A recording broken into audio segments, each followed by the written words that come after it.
Hello, this is MrChabry, and here we are again with another Gym Leader Challenge. Last time I asked you guys what type you would like to see, and you guys overwhelmingly said the water type. So we're going to name our character Blue. It fits pretty well. Our rival's character is going to be named Green.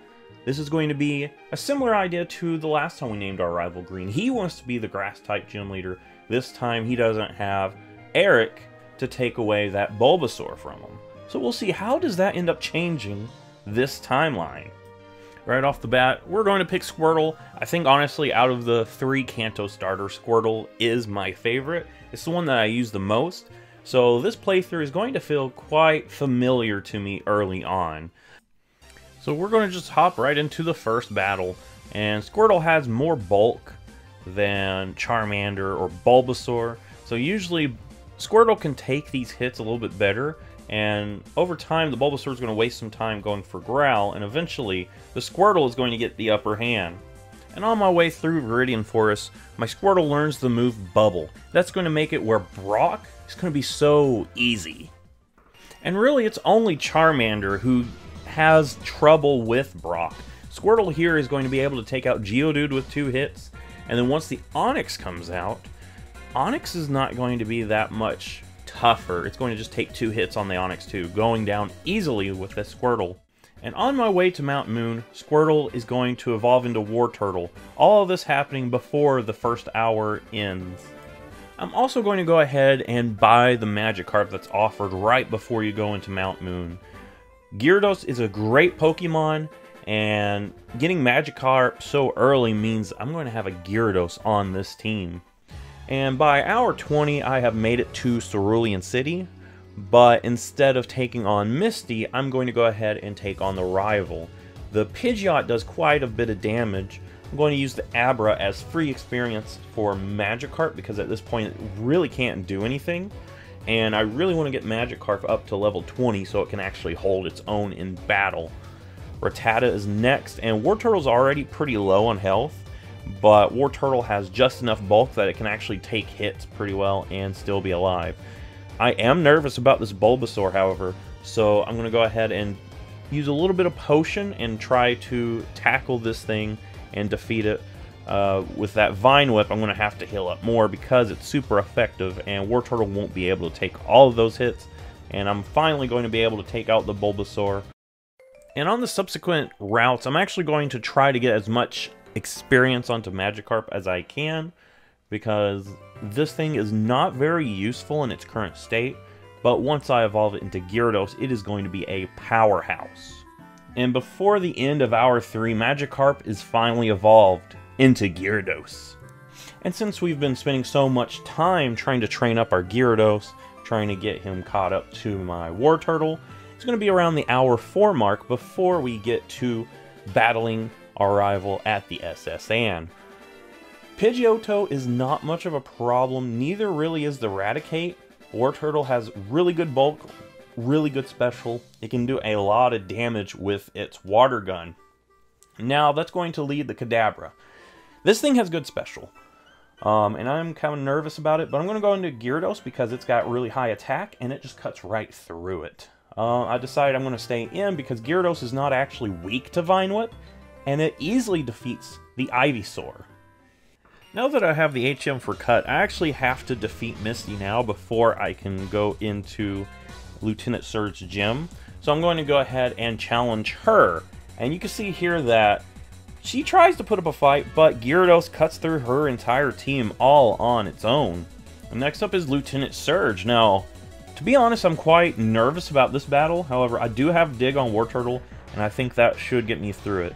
The Voltorb is not much of a threat, neither is the Pikachu. Next up is the Raichu, and instead of attacking, he's going to use an X speed, wasting his Raichu and going down to a Dig.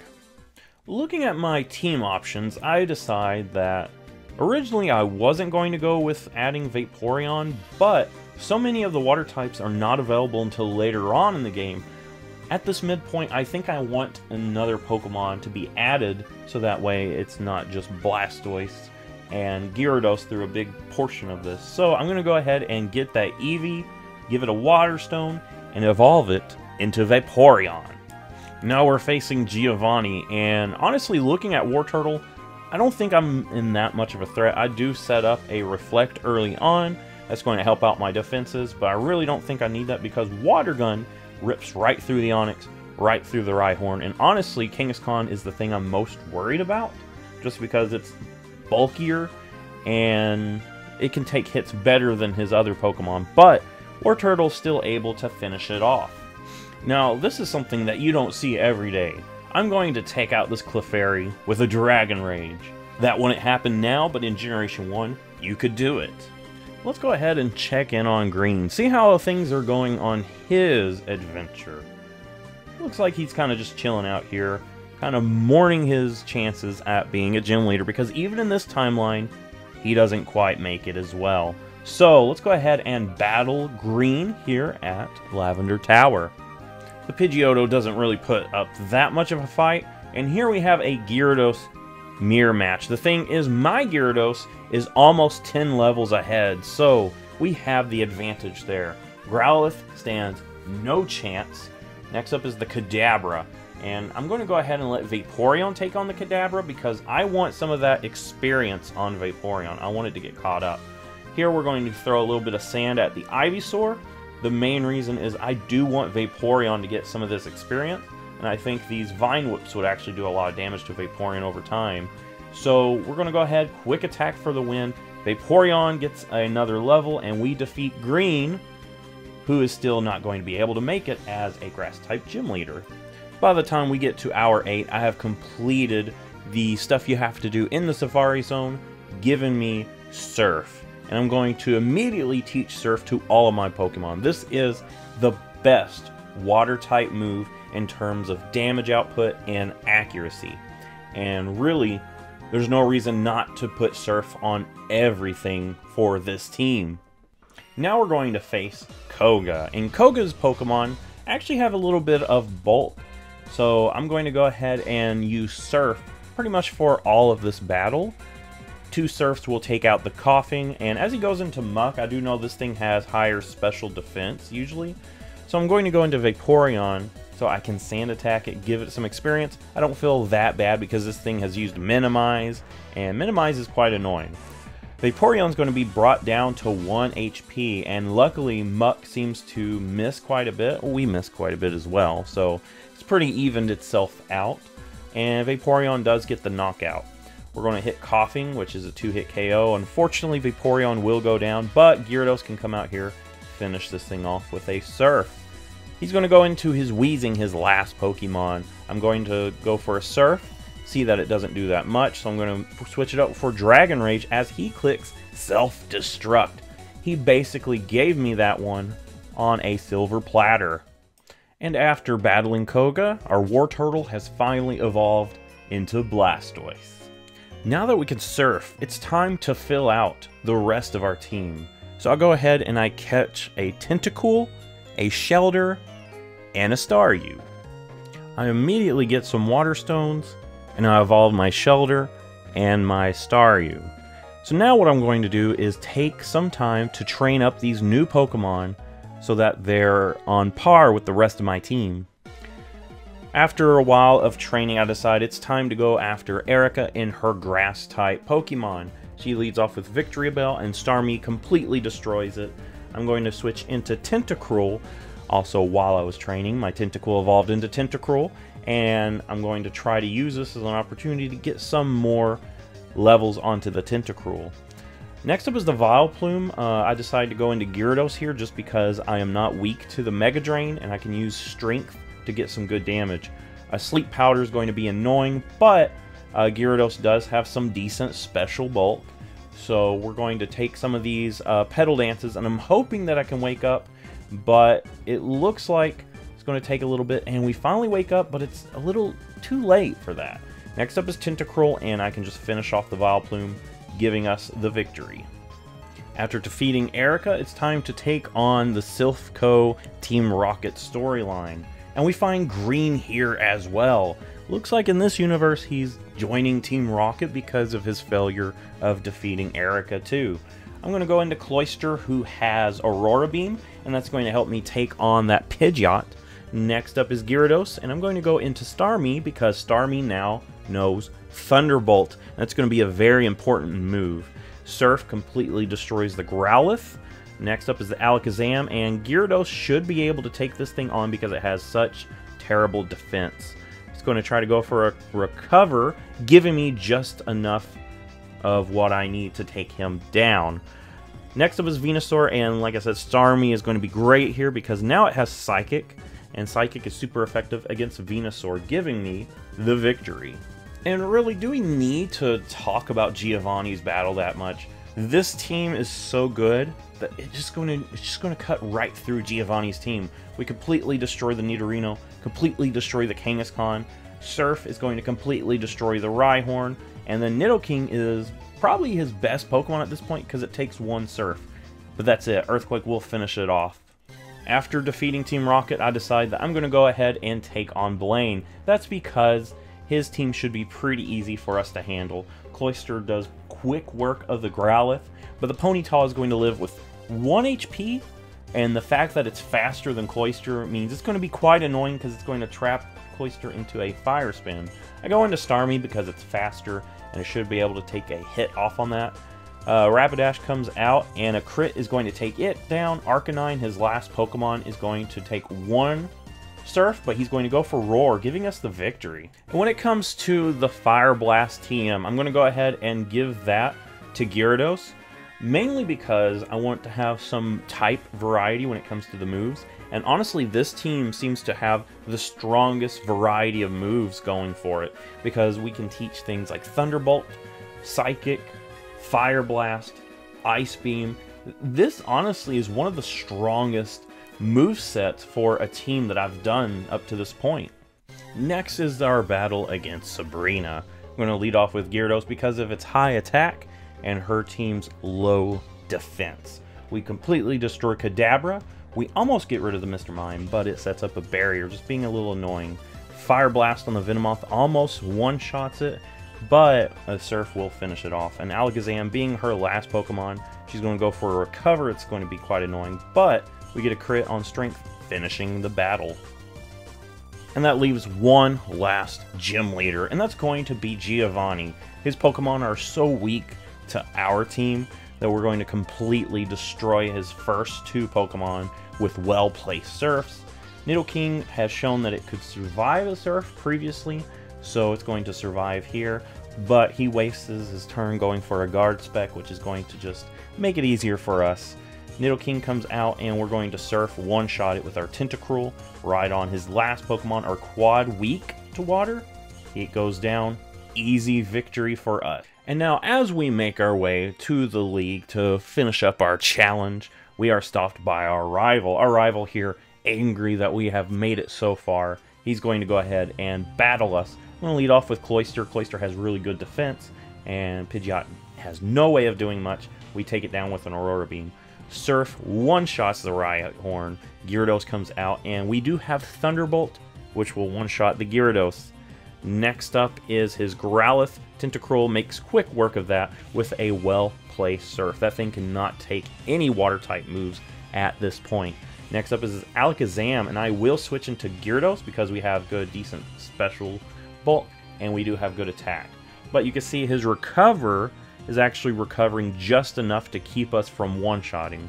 He's going to do that. As I go for a double edge, get a crit, which breaks through his barrier, and a Surf to finish off the Alakazam. Last up is his Venusaur. Now, normally I'd be terrified of this with my Water-type team, but I've got a few Pokemon that are not weak to Grass, so I'm just going to go ahead and take on this Venusaur with Gyarados. I get the Burn, which is nice, but the Razor Leaf will take on the Tentacruel, and that leaves just enough damage that Starmie can come in and outspeed for a victory. So here we are at the Elite Four, and I didn't really focus that much on our battle with Misty just because she is so early on, it's not really that much of a big showdown, but Lorelei, I believe, is more of a showdown for us in our water types. She might have the distinction of using ice types, but all of her Pokemon also carry along the water type except Jinx. So we're going to count this as our epic showdown. You can see that Dugong and Cloyster stand no chance against our Starmie. Slowbro is the Pokemon I'm kind of nervous about because it's got a little bulk, but she goes for withdrawal, and the Thunder Shock will be enough. Cloyster is going to face down the Jinx. I go for Tri Attack, a move I haven't really used that often on Cloyster. But you can see it does quite a bit of damage on the Jinx, and that's because Jinx has decent special, not that great defense. Lapras is going to come out, and a Thunder Shock is going to look to be about a 3-hit KO thanks to that first turn crit, and we're going to double edge to finish off the Lapras. Bruno's up next, and really he's not that much of a threat to us. He only uses Onix and a few fighting types, and we do have Starmie with Psychic who can just cut right through those fighting types. So really, Bruno's not really going to put up that much of a challenge to us. The only Pokemon I'm kind of nervous about is Machamp because it could take a hit because it has some decent bulk to it. But we're going to go ahead and throw a Toxic on this thing to just kind of whittle it down, so that way we'll be able to one-shot it. Now we see that this thing has Fissure, and it's actually a good thing I switched there because Gyarados is immune to Fissure. That would have actually been quite annoying because my Pokemon are actually lower level too, so Fissure has a higher chance of hitting us. Next up is Agatha, and my plan here is to use Psychic and possibly Earthquake on my Blastoise. Psychic cuts right through the Gengar. Next up is Golbat. That's going to go down to 2 Psychics. We do get confused, which is kind of annoying, but after a while we do break free and knock out that Golbat. I'm actually surprised on how much damage we took there.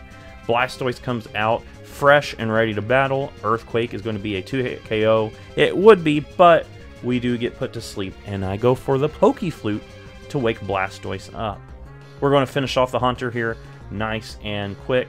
Next up is Arbok. I'm not that worried about Arbok because it is kind of annoying, but it doesn't really do that much. I go for a Reflect for the Arbok, but it doesn't pan out because Gengar comes in, goes for a Nightshade. We hit with a nice Psychic, but I do feel like this Gengar is probably faster, so I want to switch into Tentacruel, hit this thing with a Surf. Doesn't do much, but I know Starmie is my win condition. So we're going to go ahead and heal Starmie all up. So that way, once we can get it out here, it's going to do a lot of work for us. Arbok goes down to some Surfs, and Starmie is going to finish it off with a Psychic. Next up is Lance, and even though Lance is known as the Dragon-type master, keep in mind, the thing that draws his team together is not only Dragon, but Flying types. Starmie is going to Thunderbolt, and I'm actually surprised it takes 2 to take down the Gyarados. We've been really lucky with it just one-shotting Gyaradoses up to this point. Dragonair is out, and Ice Beam will do quick work of this one. We get a crit as well. The next Dragonair, instead of getting a crit, we're going to get something even better. A Freeze. It's really rare to get these freezes, but it's really good because there's not much the opponent can do once their Pokemon is frozen. In Generation 1, the only way out of a freeze is a Fire-type move. That's pretty much it. Next up is Aerodactyl, and we're going to go ahead and get some nice, well-placed Surfs. Aerodactyl's not that much of a threat to me, but you can see it does do quite a bit of damage on the Blastoise. Keep in mind that this thing is 21 levels higher too, so of course it's going to be doing that much damage. And then next up is Starmie coming out to finish off the Dragonite. Go for the Ice Beam, and he's going to Hyper Beam. I'm actually nervous because in Generation 1, if Hyper Beam knocks out your Pokemon, they don't have to recharge. I go into Cloyster for that defense, but he's going to waste a turn going for Barrier, giving us the victory where he could probably done even more work with Hyper Beam. Cloyster might have survived, but if not, we were in big trouble. Now, if you've played any Generation 1 game, you know that this is no longer a plot twist. It's kind of baked into every Pokemon game. The idea that the champion comes after the Elite Four. And Green here is going to put up a big fight for us. Cloyster takes so much damage. I've actually used all my rare candy to try to give us a better chance. But you can see I'm actually surprised on Pidgeot doing that much to Cloyster, who has really good defense. Now, this Alakazam is able to recover quite a bit of health and take out our Blastoise. Starmie here is fast. I'm hoping that we can get a Paralysis or something. We don't, and we get hit with a Psychic. Surf finally does it, but I'm actually disappointed on how much damage we took with Starmie. Starmie, I feel like, is our win condition in this. Rhydon does not stand a chance, and it ends up taking 2 hits from the Gyarados, but we get hit with a Hyper Beam, which is not good. I decide I'm going to heal up Cloyster so I can take the second Hyper Beam. Generation 1, if your opponent knocks you out with a Hyper Beam, they don't have to recharge, and that thing was standing to sweep my entire team. I go into Tentacruel here to get some chip damage on the Arcanine. You can see that he wastes a turn going for Roar, giving us an easy knockout on this Tentacruel. Or on the Arcanine with the Tentacruel. Now is the Pokemon I'm most afraid of, the Venusaur. I do use a Max Revive on Starmie because I feel like that is my win condition. We go into Gyarados because I know I can possibly take a Solar Beam. And I don't. I'm not even weak to Solar Beam and it still does that much. Go into Vaporeon to hit this thing with a Blizzard. Maybe I can freeze it. And I don't. It ends up healing itself up. Starmie, you are our only hope. Starmie just takes it away like it was nothing. I was actually starting to sweat there. But Starmie, just a great Pokemon. And honestly, I feel like Starmie was the MVP of this playthrough. But here we get a nice look at the entire team. What did they end up reaching at the end of the game? Cloyster level 38. Starmie, the MVP of this playthrough, level 50. I honestly expected it to be the MVP, and it ended up coming through as the MVP. Gyarados also doing a lot of work. Level 37. It was really my physical attacker through a big chunk of the game. Tentacruel, really its main job was to set up Toxic and stall things out with its really good special.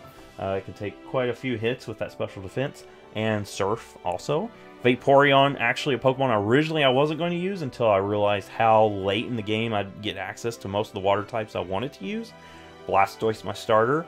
It did pretty well. Starmie did outclass this thing at the end, but it was still a great Pokemon. And here we go. Honestly, I feel like this is the quickest I got through to the Elite Four and the Champion. I do feel like the Water-type team here was a lot better than the Grass-type team and the Fire-type team. It just had much more access to moves. But if you notice, we're not done yet. We're going to do some post-game stuff. And when I say post-game, I mean just beating up some of the legendary Pokemon. None of them are water types, so we're not really going to catch them. But we're going to just show our strength by fighting them. Mewtwo here really takes a lot of hits. I saw this and I was like, wait a second. Maybe I made a mistake. But I'm just going to keep Ice Beaming. And we get lucky with a Freeze. Now remember, in Generation 1, Freeze can only be thawed out by Fire-type moves. So Mewtwo just goes down. Starmie just showing its power and our luck with Freeze hacks. Now we're going to go fight Zapdos. I had the idea that I was going to catch this thing and use it just as a Flymon, so that way I didn't have to walk all over Kanto. We almost one-shot it with an Ice Beam, but, you know, we go down to a Drill Peck. Vaporeon's going to come in. I decide, hey, I'm just going to finish this thing off. I'm not going to worry about catching it as a flyer, and we knock it out. And to prove to the world how powerful Starmie is, we're just going to rip right through the Battle Dojo, destroy all of the trainers here, defeat the final Dojo Master, and when he offers us one of these weaker fighting types that he thinks we're going to want, we're just going to leave because I can't believe the insult that guy was willing to do. We're also going to destroy Articuno, one of my favorite legendaries, but you know what, Starmie needs to consume, and it consumes all, and it will destroy this Articuno. And you know what, we go back to Victory Road. I had the idea of, hey, let's use this as a flyer. I use Surf, I almost one-shot it, not quite, and I'm like, hey, I'm just going to try it. We missed. That's a weird Generation 1 mechanic where you don't always catch it with the ball, you don't always hit it with the ball. But with that, Blue has pretty much done everything there is to do in this game, so all there is left to do is just go back to Cerulean City Gym and take our place as the Water-type gym leader. Thank you for watching. Next time, we're going to be doing the Electric-type guys, so let me know in the comments. Are you excited for that? I will see you in the next Pokemon video.